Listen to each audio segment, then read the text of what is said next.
Niyanig ng magnitude 6.9 na lindol ang ilang bahagi ng Visayas bago magtanghali kanina. Naramdaman din ito maging sa Luzon at Mindanao.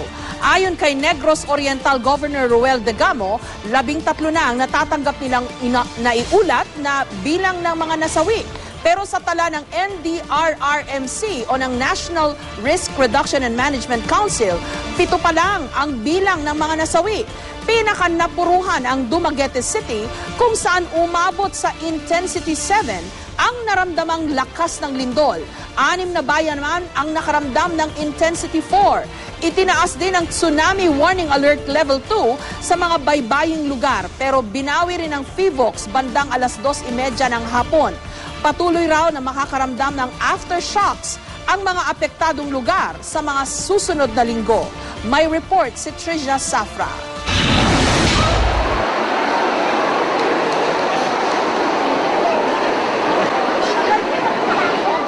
Sa loob ng isang mall sa Iloilo, humahangos ang mga parokyano sa pagtakbo palabas ng maramdaman ng pagyanig. Ang estudyanteng ito, hindi na napigilang maiyak sa nerbiyos. Alam ang pressures ko, nag-burn out, gulpi lang tayo, nag-earthquake. Anong nakita mo kanina? Wala, kay gaulat ko ng pressures ko. Oo, nag-auyog ng mga table? Oo. Ang mga empleyado ng DPWH Region 6, minabuting magdasal na lang. Ang mga empleyado naman ng Iloilo Hall of Justice nagtumpukan sa labas dahil sa pagkabitak ng pader sa kanilang building. Daan-daang estudyante rin na nagpanik. Ang ilan, hinimatay sa pagkahilo at sobrang kaba. Bilang pag-iingat, pansamantalang pinutol ang kuryente sa Iloilo. Pinakanapuruhan naman ang Dumaguete City sa Negros Oriental kung saan naramdaman ang intensity 7 na lindol. Sa kuhang ito ng CCTV sa isang hotel, kitang-kita ang mga guest at empleyado na nagtatakbuhan. Ang mga cabinet sa lobby ng Bethel Guest House umuuga sa lakas ng pagyanig. Labis rin ang pag-aalala ng mga residente dahil sa kumalat na text na nagka-tsunami na raw sa ilang baybayin doon.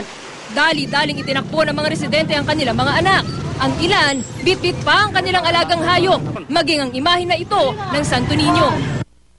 Sa mga larawang ito, kita ang iniwang bakas ng lindol. Nagkabitak-bitak ang ilang kalsada. Sa palengking ito sa Tanhay, nasira ang ilang tindahan. Nagkalat ang ilang gamit. Nahati at bahagyang umangat ang sementadong daan. Halos bumigay naman ang gusaling ito. Nadamay maging ang motorsiklong ito na nakapark lang sa daan.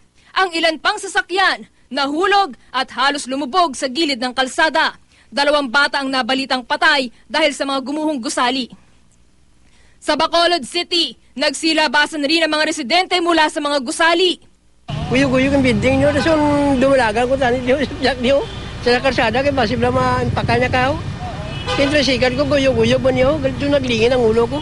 Sa video na ito, nakunan pababa ng kanilang opisina ang mga kawani ng gobyerno. Ilang bahay rin na nagkaroon ng cracks sa kanilang mga pader. Kasunod ng lindol, nag-issue ang PHIVOLCS ng Tsunami Alert Level 2. Nagkaroon daw ng paggalaw at pag-angat ng lupa na nagdulot ng lindol.